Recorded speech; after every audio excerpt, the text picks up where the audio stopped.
Kremlin has made North Korean leader Kim Jong-un's visit official, with the leaders of Pyongyang and Moscow to hold a summit and banquet at the invitation of Vladimir Putin. With an arms deal expected to top their summit talks, the White House warned the regime not to provide any weapons to Russia. The first batch of the nearly 8,000 tons of Fukushima wastewater released into the Pacific Ocean, with the second phase of the release set for later this month. South Korea is planning to dispatch experts to the site sometime next week. The deadly earthquake in Morocco has taken away nearly 3,000 lives. With the time ticking on the golden period, countries around the world are offering aid and support. We begin with North Korean leader Kim Jong-un's trip to Russia. Moscow has officially confirmed his visit will be full-scale, including bilateral talks with Vladimir Putin and an official banquet. Our Lee Si-hoo starts us off. The Kremlin has said that Russian President Vladimir Putin will discuss bilateral relations and hold an official banquet at a summit with North Korean leader Kim Jong-un. Reuters reports that Kremlin spokesperson Dmitry Peskov said this in an interview on Monday. Peskov added that there may be follow-up one-on-one talks between the two leaders if necessary. A video of his remarks was posted on social media by Kremlin journalist Pavel Zarubin. The Kremlin has officially confirmed Kim's visit at the invitation of President Putin. The North Korean Central News Agency also confirmed the visit and talks. Kim reportedly left Pyongyang on Sunday on a private train headed to Russia. The exact schedule and location of the summit has not been announced, but it's expected that the meeting will take place on either September 12th or 13th. It's likely the summit will be held in the far eastern city of Vladivostok, where the two leaders met for the first time in April 2019, and also where the Russia-led Eastern Economic Forum is taking place until the 13th. Talks on weapon deals, North Korea's dispatch of workers to Russia, and Russia's food exports to North Korea are expected. The KCNA reported that many military officials will be accompanying Kim during the visit, adding to the speculation over possible arms talks. The U.S. State Department said on Monday that it is going to monitor very closely the outcome of the meeting. I will remind both countries that any transfer of arms from North Korea to Russia would be in violation of multiple United Nations Security Council resolutions. And we, of course, have aggressively enforced our sanctions against entities that fund Russia's war effort. The spokesperson further added that the U.S. will continue to enforce such sanctions and that it will not hesitate to impose new sanctions if appropriate on North Korea. Lee Si-hoo, Arirang News. The International Atomic Energy Agency says there are continuing signs of activity at North Korea's Punggye-ri nuclear test site, with construction also being observed at the Yongbyon nuclear facility. According to IAEA Director General Rafael Grossi on Monday during a board meeting held in Vienna, the Punggye-ri nuclear test site appears to be ready to support nuclear tests. He added that there are signs of activities in Tunnel Number 3 and in areas where support facilities are located.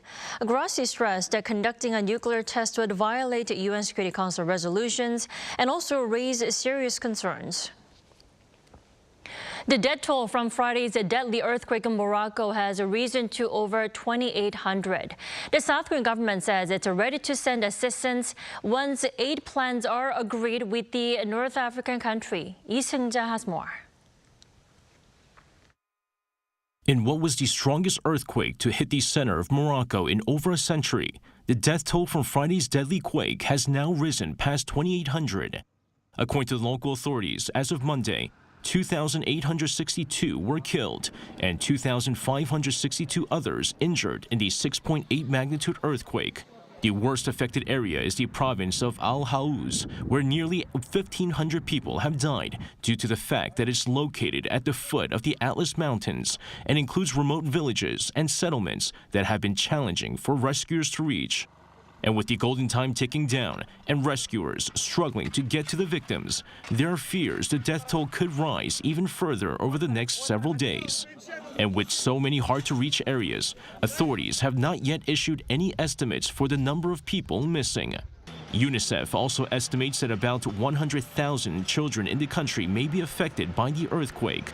while the UN Children's Agency says it doesn't know exactly how many children were killed or injured in the disaster. 2022 estimates show that children make up around 1/3 of the population of the North African nation.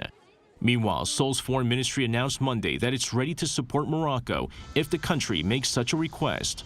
However, the official who spoke on the condition of anonymity said the government has not reached a mutually agreed-upon aid plan with Morocco just yet, but will decide on support measures after consulting with Moroccan authorities. The South Korean government also vowed to work in close consultation with both Morocco and the international community to help the country overcome any difficulties. Lee Seung-jae, Arirang News.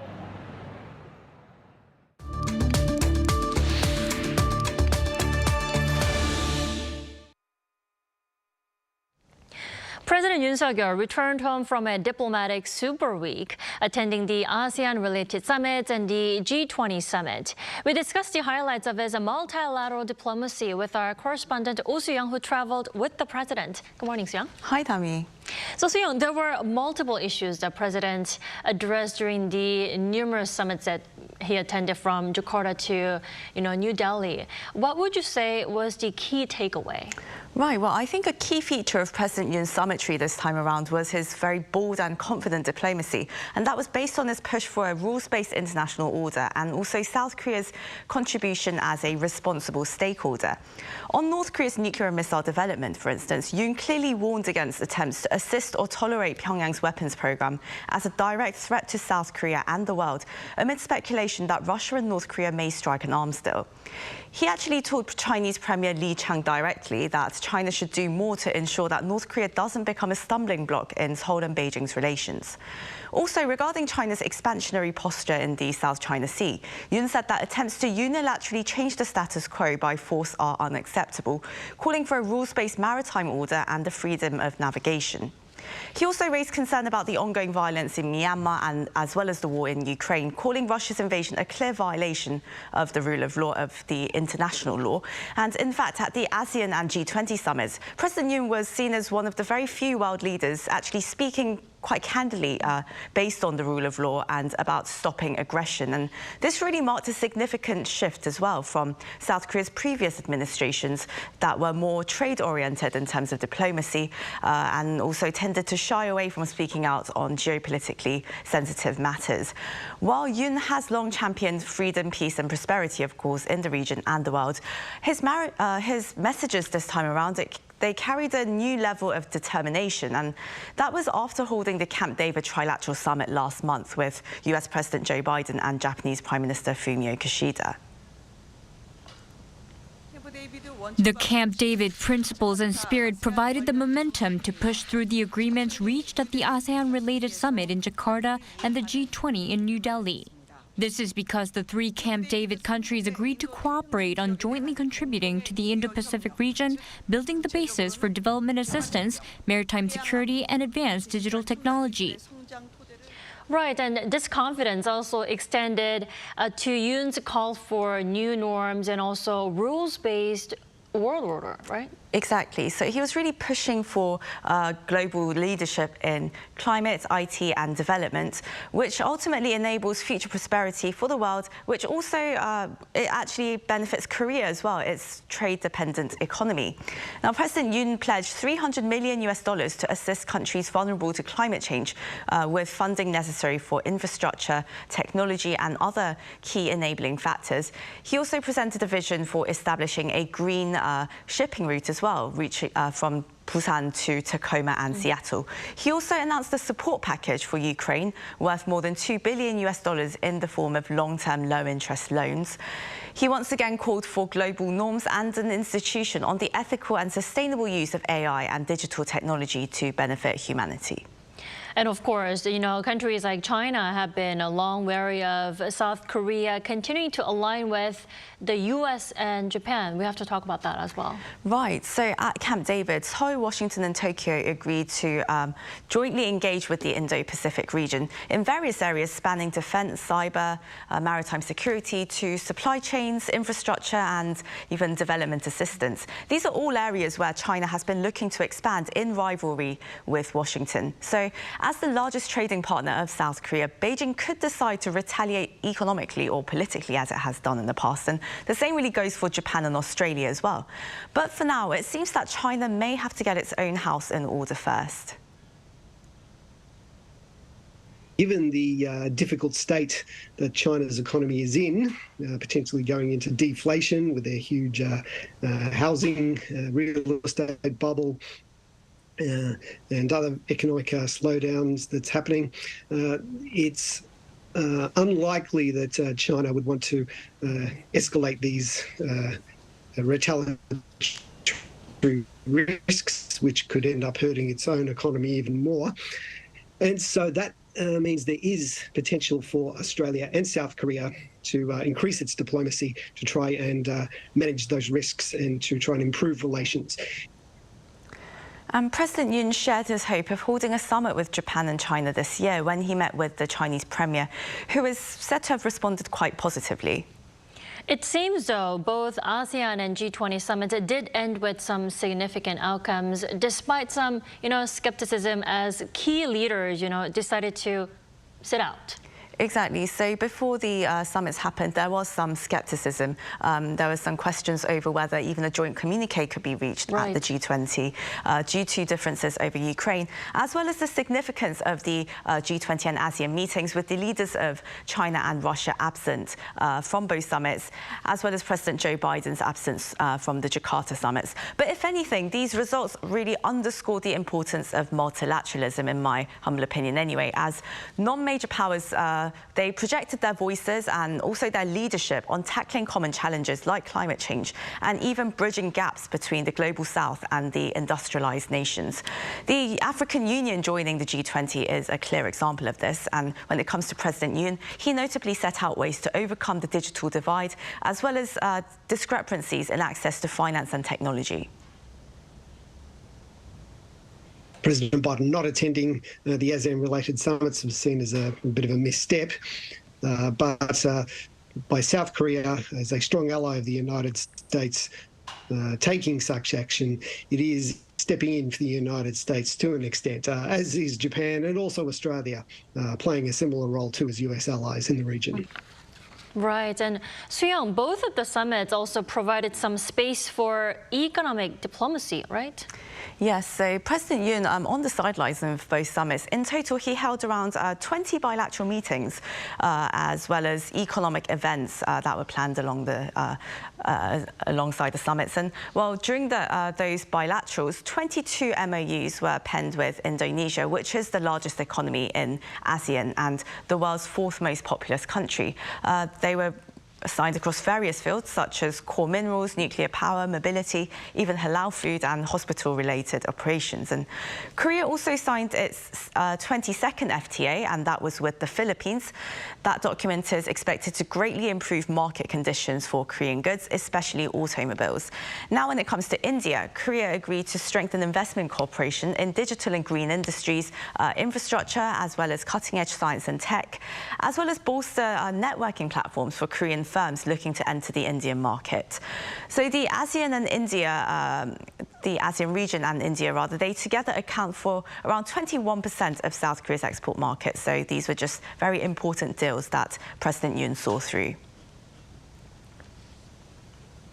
Korea and ASEAN should form a kind of mutual value chain based on global partnership. Korean companies especially need a lot of resources, and then securing human brains from the ASEAN countries to gain competitiveness.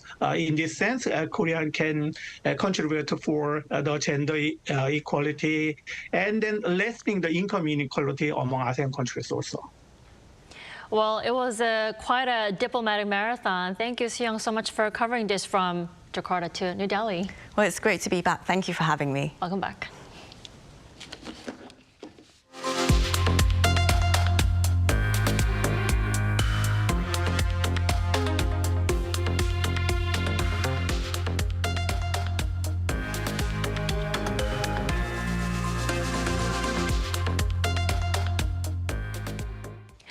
Japan has completed the release of the first batch of the Fukushima wastewater. And as the second release is set for later this month, South Korea is planning to send its nuclear experts to the site again next week. Lee Kyung-un reports.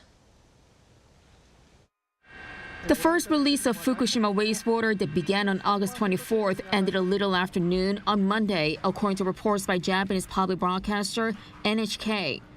South Korea's Office for Government Policy Coordination shared relevant details about this also Monday during a regular briefing. When the cleaning of the leftover wastewater inside the transfer facility is completed today, the release of the first discharge will have been completed. Park added that a total of over 7,700 cubic meters of wastewater was released. There were no manual shutdowns or the operation of emergency valves to prevent the accidental release of undiluted wastewater.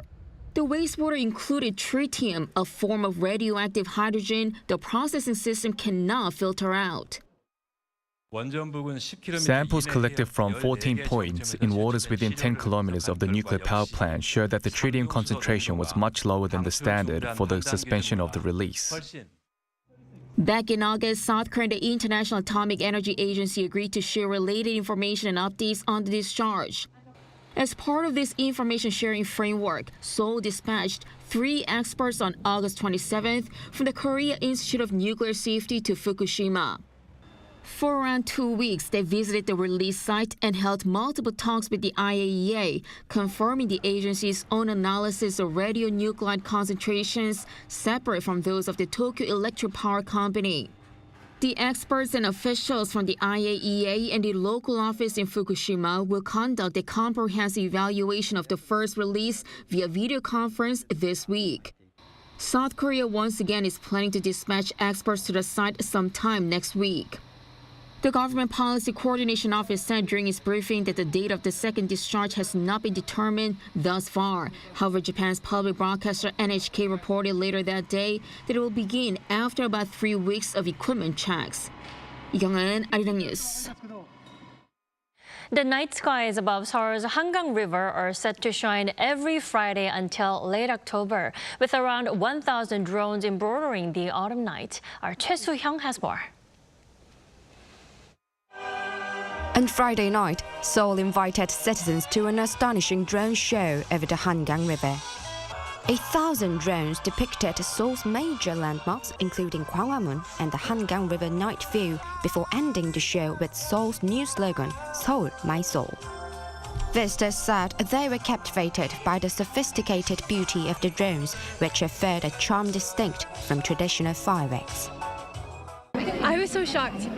When I was watching it, I thought it was better than fireworks. It was honestly it felt so surreal. It was so beautiful.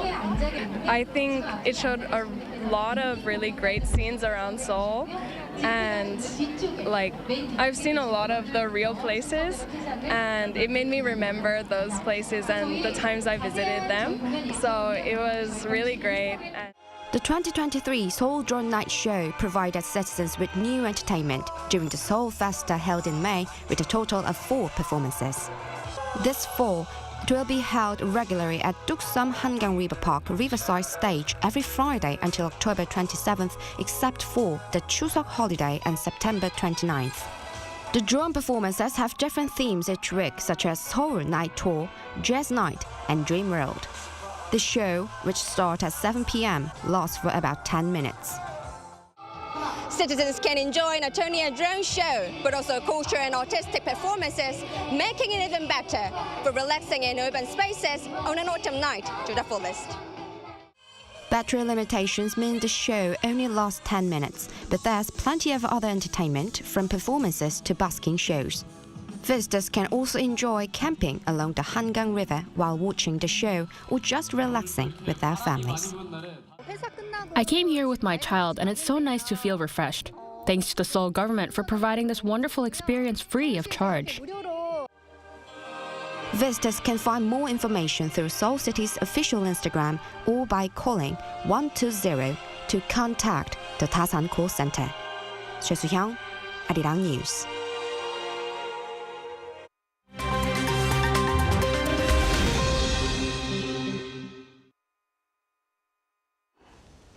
Good morning, I'm Matthew Ashley, and we now turn over to stories from around the world.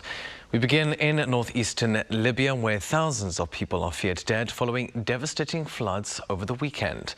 A military spokesperson for the eastern region put the death toll at over 2,000 on Monday and said around 5,000 people are still missing. The flooding was caused by torrential downpours from Storm Daniel.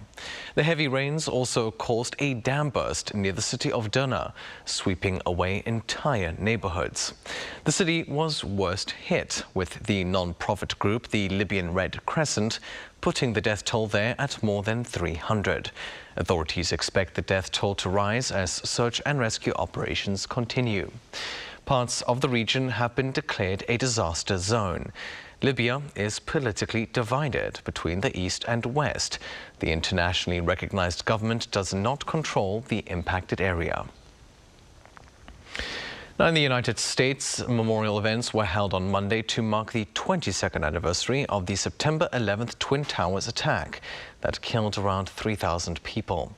In New York, Vice President Kamala Harris and officials paid tribute at the site of the tragedy, while U.S. President Joe Biden addressed service members and first responders from a military base in Anchorage, Alaska.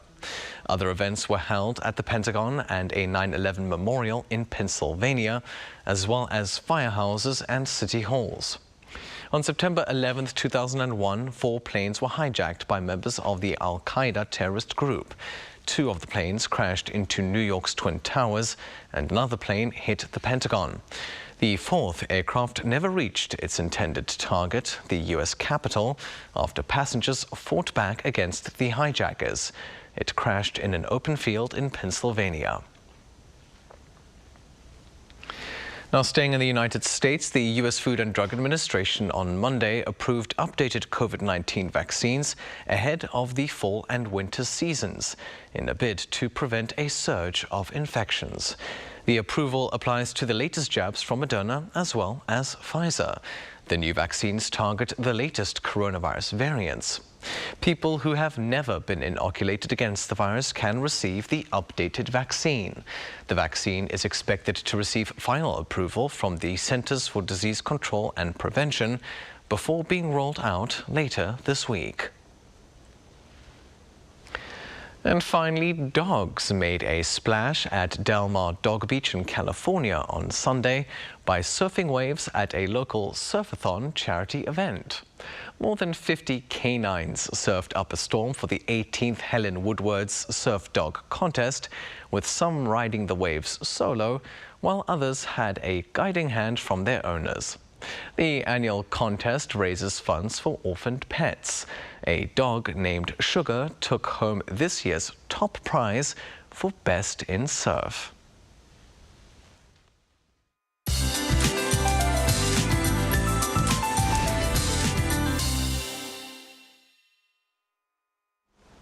Good morning. Calendars may say it is autumn, but summer-like heat continues across Korea. Daytime highs will be 3 to 4 degrees higher than average, with most regions seeing highs at 30 degrees Celsius this afternoon. Then south of inland regions will see 5 to 20 millimeters of passing rain, along with thunder and lightning during the day. Upper parts of the country, including the capital area, will be under mostly sunny skies. Mountainous regions in Gangwon-do and inland areas in Gyeongsang-Pukdo are covered with thick fog, so please drive with care. Morning temperatures are similar to yesterday, except in Gyeongsang-do provinces, where it's warmer this morning. Then again, afternoon highs in most parts will be at 30 degrees Celsius. East of Gangwon-do will see rain tomorrow and Thursday, while nationwide showers are in the forecast on Friday, which could linger into Saturday. Well, it seems like we'll have to wait until next week to see temperatures going down close to seasonal norms. That's Korea for you, and here's a look at the international weather conditions.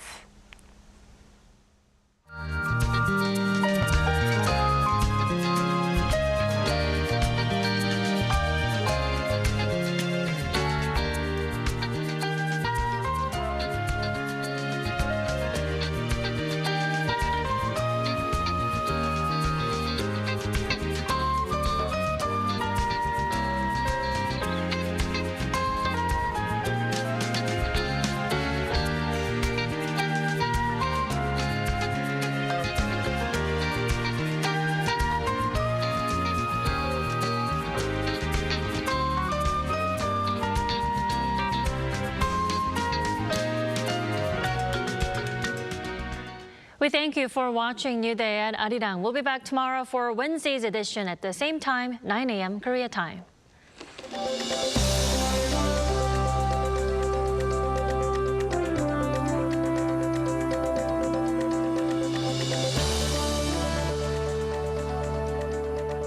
하나, 둘, 셋. Hey, Mr. Cupid, who's my make sure you listen to what I say. I may be stupid or quite naive.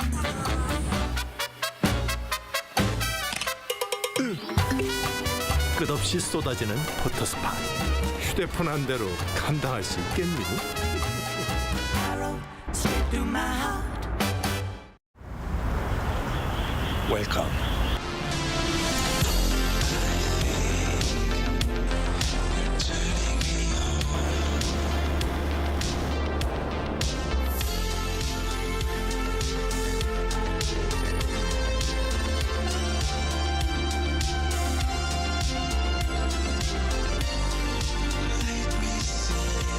(24시간) 불이 꺼지지 않는 나라. 감당할 수 있겠니? 한국에 오면 먹어야죠.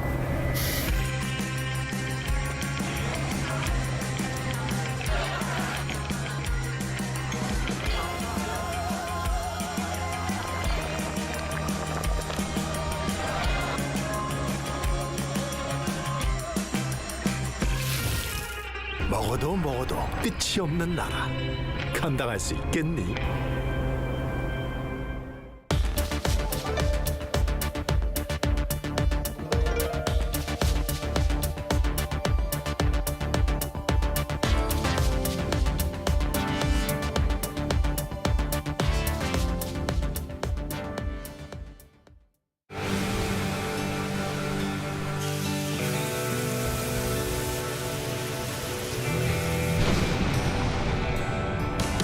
Busan, Korea is already reaching the entire world, like ocean waves that travel far and wide.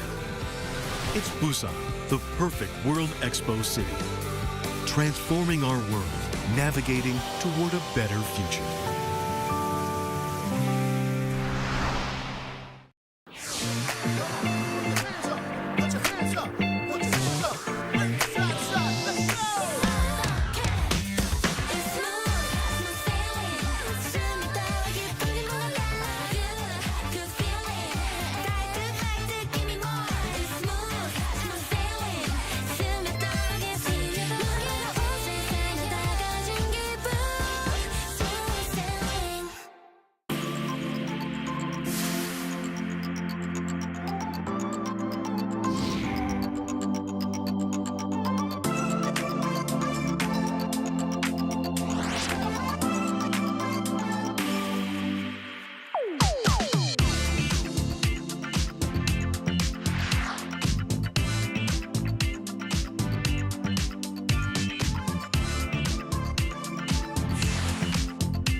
The taste of Namdo, bridging the world. Unfolding in the romantic city of Yosu, Jeonnam. The 29th Namdo Food Festival is going to be held from October 6th to October 8th. A place where flavors transform into art and tastes become cherished memories. Relish the autumnal charm of Namdo, which nourishes both the soul and the senses in the vibrant city of Yosu, synonymous with romance and vitality. Feel and taste the origin of K-food to the distinguished 29th Namdo Food Festival. We warmly invite you all. 한국에 오면 먹어야죠.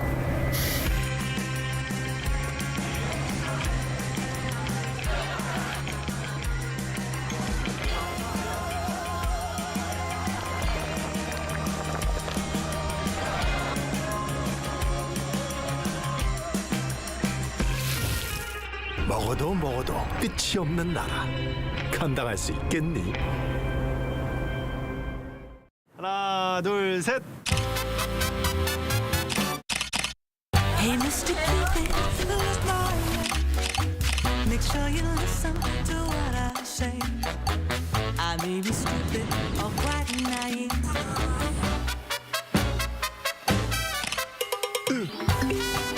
끝없이 쏟아지는 포토스팟. 휴대폰 한 대로 감당할 수 있겠니? Arrow straight through my heart.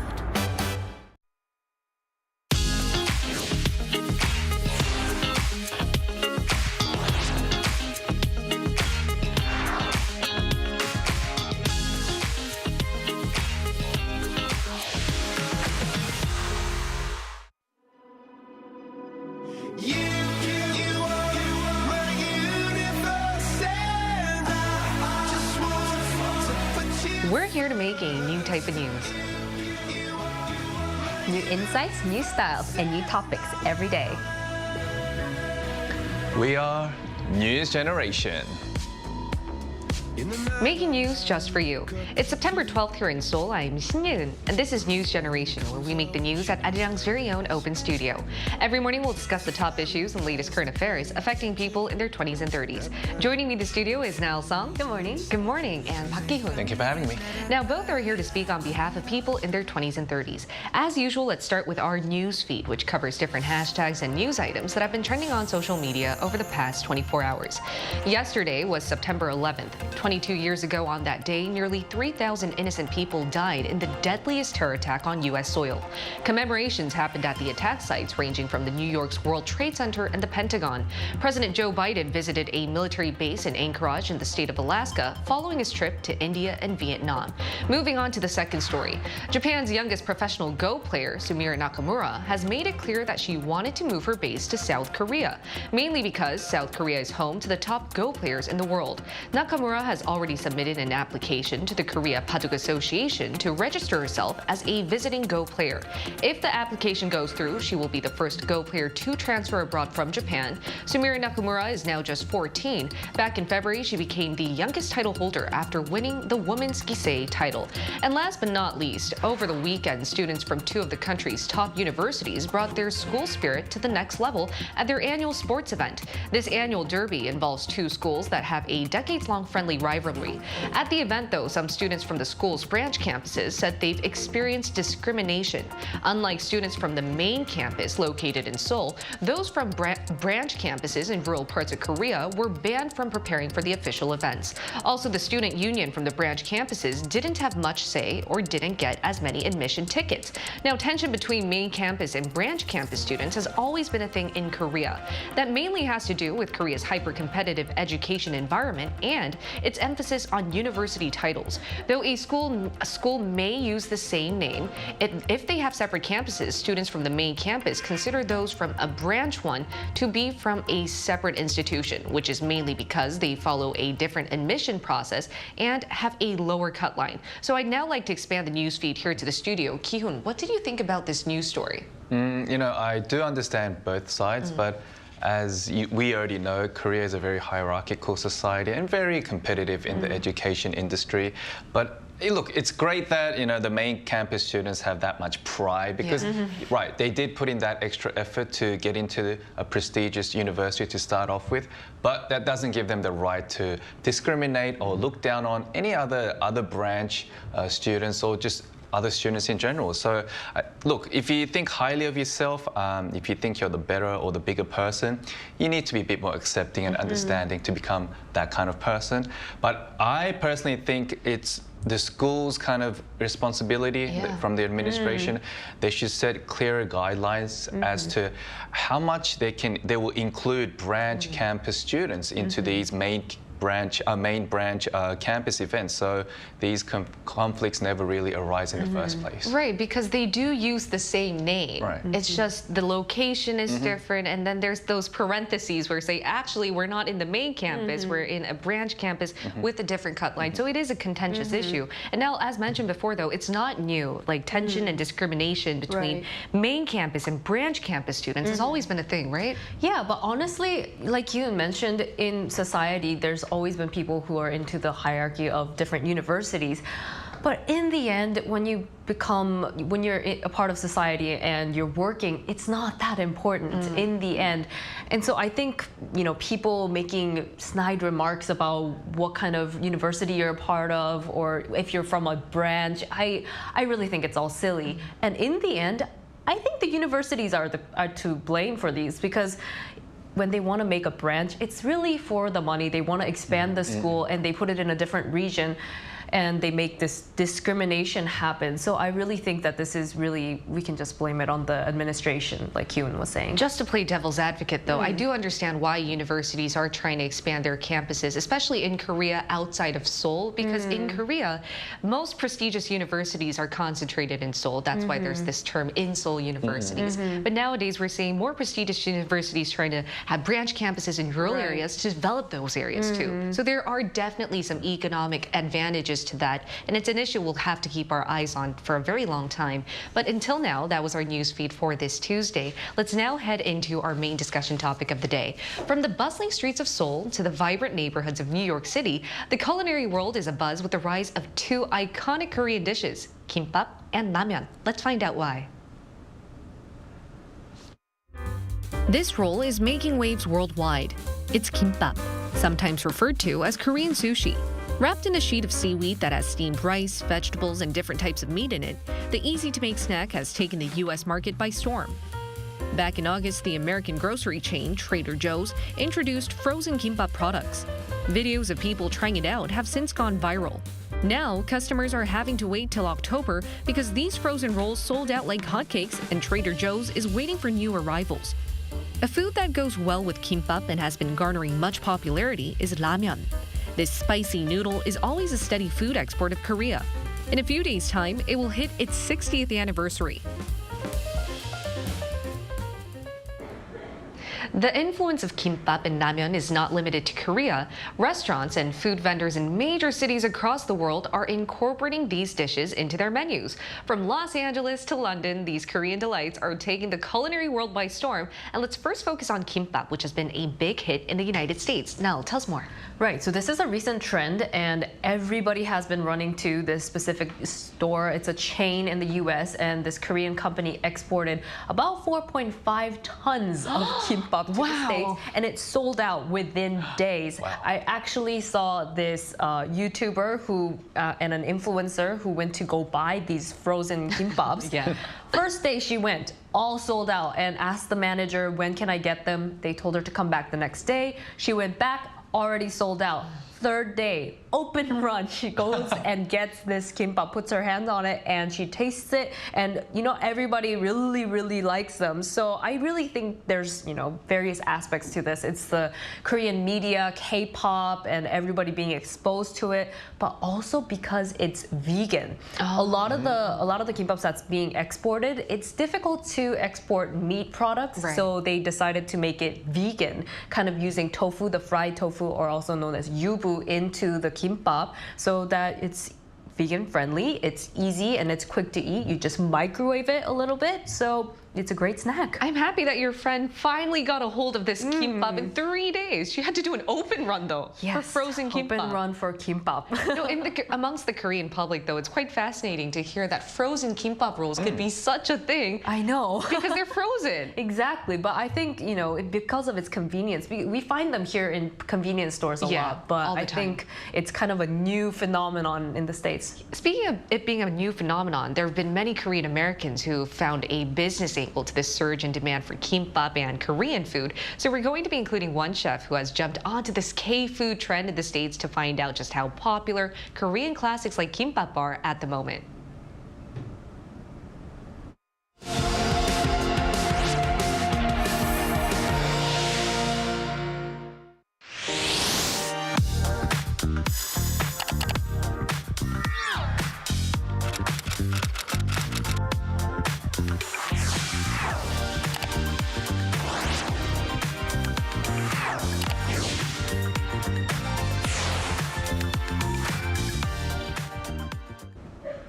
To find out how popular Korean classics like kimbap are in the States, we're going to include a Korean American who has his own kimbap restaurant in California. It's Dan on. Welcome, Dan. Hi, Dan.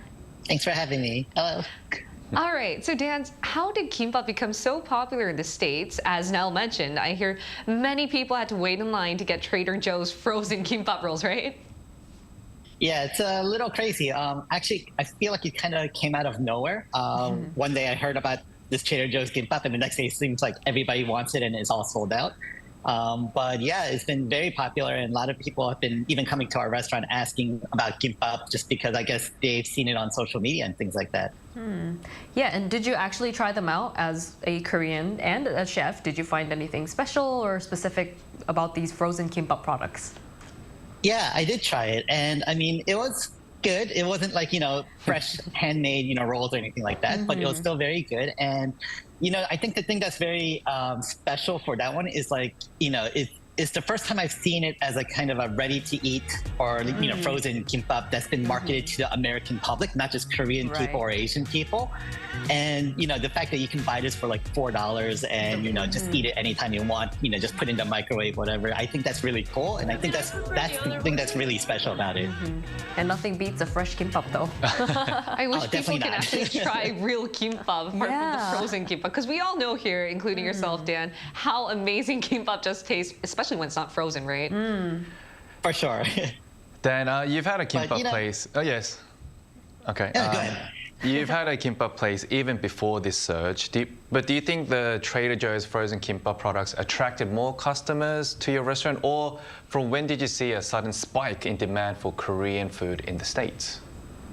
I think it's a little bit of both. Definitely, I think there's people who have seen it now that are very interested in it. But I think we've been getting, I think because of K-pop and, dramas. I mean, after the Extraordinary Attorney Wu, kimbap was a big part of it. Yeah. I had a lot of people come who aren't even, Korean or Asian or anything like that. They come and they're asking, oh, I saw this on this drama. I want to try it. Do you have it here? And things like that. So I think, people are starting to know more about it.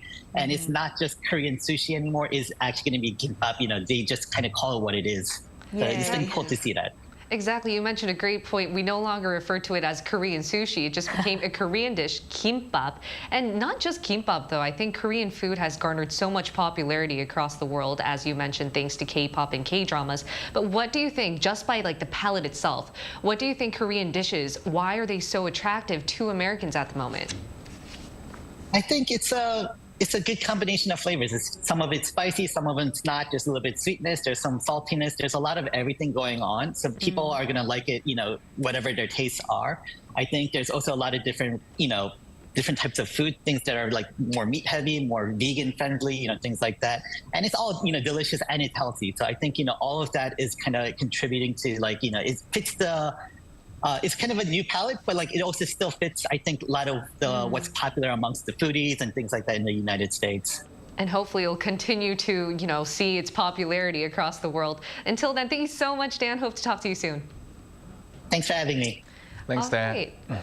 Now, apart from kimbap, another popular Korean dish that is soon to mark its 60th anniversary, that is ramyun. And this goes hand in hand with kimbap. I also love eating both of them together. So, Kyun, could you tell us a bit more about ramyun and how it's a steady seller among all Korean food exports? When we talk about K-food, a lot of foreigners firstly think about bulgogi, bibimbap, or even kimchi as a side dish. But among us Koreans, like ramyun is the soul food. It is the soul food, especially for me. And I believe ramen will continue its legacy for the next 60 years and so on. But to give you some facts, according to Korea Agro-Fisheries and Food State Corporation and Korea Customs Service, export sales for the first half of the year have been on the rise every year since 2015. Wow. And this year, there was a 17.7% jump from last year's record high export sales. So we can clearly say this is becoming a global popularity of ramyun. And the main driving force behind this would have to be the spread of K content, just like how what Dan just mentioned. And I think it's not only from the success of Squid Game, the movie Parasite, and just even a BTS member eating his favorite cup noodles on like SNS live streaming. I think ramyun is quite affordable, and it's an easily made meal as well, with so many like different kinds of flavors and spiciness level. So I think think it's something that many MZers look out for when they want to try out new food, like different tastes. Is it affordable? Is it accessible? Is it easy to eat? And also the spicy level as well. And I think it's really fascinating to note that a lot of K-pop stars take on the trend of ramyun because they have their own recipes. Like they mix different ramyuns together, and then as a fan, you want to try out what your celebrity has trying out. And it's really affordable too, as Kyun mentioned. And we asked our viewers if they've tried out kimbap or ramyun as well, and here's what 3 of them had to share with us. Take a look at the screen to find out. So Lon said the best one has got to be 불닭 carbonara. It's so good that you'd think it wasn't instant food. I agree. I really like that one too. Toby said samyang original because of the almost smoky flavor. As for kimbap, I like my own with pickled radish, carrot, spinach, egg, and crab flavored pollock, rice with vinegar, and of course kim, which is dried seaweed. And Nambia said, hi from Detroit, USA. My favorite ramen is hot fish flavor, and I've never tasted real Korean kimbap. Well, Nambia, it'd be really nice if you try to go to the States and get Trader Joe's frozen kimbap with your ramyun. And as our viewers mentioned, there's just so many different types of flavors for ramyun. But what do you guys think makes Korean kimbap and ramyun stand out from similar dishes to around the world? I think all the instant noodles from around the world have their own distinct taste, but for Koreans, you kind of have to pack your own instant noodle if you're traveling, because it kind of, there's this point that hits you. It's maybe it's the spiciness of it. It kind of, we call it being resolved. Like it's almost like there's some sort of tension in you that doesn't get resolved, relieved until you have this kind of spiciness. And I think that's kind of the selling point. Of course, we have lots of other flavors that aren't spicy as well, but I would say that's kind of the trademark of the Korean noodles. But going back to kimbap as well, like we were saying, sometimes people used to call it Korean sushi, which is not really a thing. It's a combination of 2 things. It's kind of like the Japanese futomaki and like the Korean kimbap, but they're actually kind of different depending on what kind of ingredients you put into it. So I think we don't use raw fish in kimbap. It can be anything from, like we said, fried tofu, it can be ham, it can be cheese, tuna, but it's like that. There's this differentiation in the ingredients that we use, and I guess the biggest differentiation with sushi would be that on the side, like on the top, it's not white rice. It's not. It's seaweed, dried seaweed. Kim, would you like to add on what makes kimbap and ramen distinctive from other dishes? Well, you know, kimbap and ramen go well together so well. It's just like burger and fries. And it's the norm in Korea to order kimbap and ramen together as a set menu, especially when you're really hungry, because it's really filling. You have the rice, the noodles, the soup, and the different vegetables and so on. And there are similar dishes across Asia, from like the Japanese ramen and udon, and of course the Vietnamese rice noodle pho, which is also very tasty and affordable. But what makes Korean ramen very different and unique is the different variety and the twist you can put in. So for example, we have like cheese ramyun. Oh, I love cheese ramyun. There you go. Some people really might cringe like cheese. Some people really like Try it, guys. It's you can customize it. Exactly. And then we also have red snow crab ramyun.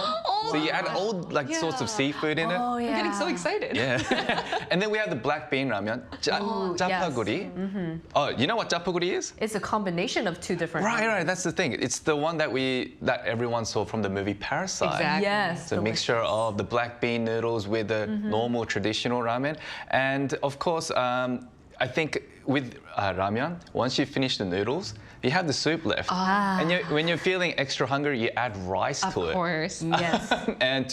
And once you have rice, it's super filling. It is. But you do regret it after eating too much. The calories are too much. For some reason, Koreans like to add the cold leftover rice in there. And for some reason, that tastes better than fresh, fresh out of the hot rice. And to top it off with kimchi as side dish, that's like the perfect Korean traditional meal. You guys have to try it out. And I guess for Koreans, like, we're having so much fun just talking about these dishes, right? And that's because they have a special meaning to us. And also, they're go-to picnic dishes that we would pack when we were children, right? Yeah, I mean, when we would go on picnics, everybody's mom would kind of pack a different kimbap. And it's like their specialty. Oh, like somebody would put ham, somebody would put shrimp. I've had shrimp kimbap. It's kind of like my mom's thing, but that was good. But then when I moved abroad, my mom kept packing kimbap for like school lunches, and people thought it was really strange, or even thought that it smelled bad. But look how the table has turned and everybody's enjoying it. And I'm so glad that people are coming in and enjoying our culture now. Yeah, and as you can see on the screen right now, it's just so easy to make. I think that's why it's a popular go-to picnic food. Kyung, would you like to share your experience with what Kimbap and Ramyun means to you? Yeah, so with kimbap, as you can see on the screen right now, once you roll it, you cut it into small slices, small pieces. So when you go on a picnic, the fun thing about eating kimbap with other people is that you can share it around. And it's very easy to just use your chopsticks and just take one slice each. And I think that's the whole point of having kimbap. It's that experience of eating together and sharing this wonderful Korean food. And apart from kimbap and ramyun, guys, there's so many other Korean dishes that I would love to see garner popularity around the world. Would you guys like to recommend any of your personal favorites? So this one is actually, I love this so much, and I hope everybody gets to try it. But with tteokbokki, there's this assortment of fried things that come out, and there's this thing called kimmari. Kind of sounds similar to kimbap because kim is the seaweed. So what they do is take kim, the seaweed part, and then put cellophane noodles, roll it up and fry it. Anything fried is just mwah, right? Yeah, you fry a shoe or a sock, it still tastes good. You fry it, you dip it in the tteokbokki sauce, and it's I really you have to try it. Yeah, it's delicious. Okay, so kimmari is Nal's personal favorite. What about you, Kyun? Sorry. With me, my suggestion, recommendation would be 닭 한 마리. Dak means chicken. 한 마리 just means one whole chicken. So it's basically one whole chicken. It's a whole chicken stew, like with different sorts of vegetables. Once you finish the chicken, you can add noodles, just like ramyun, but we call it kalguksu. It's a different type of noodles with the white soup, and also you can top it off with fried rice on the same pot once you finish the noodles. So it's basically like a 3-in-1 dish. Right. Of course, it's very affordable. So for anyone who wants to try some sort of chicken, noodles and rice, 닭 한 마리 is your go-to Korean dish. And it goes very well with kimchi too. The freshly made kimchi. Soju. And soju. It's also a great hangover cure. All right, and we'll be here every day from 9:30 to 10 a.m. Korea time, bringing you more topics young people are talking about. Special thanks to Nal Song, no problem, and Park Gi-hoon. Always a pleasure. All right, and thank you everyone for watching. We'll see you tomorrow. We are News Generation.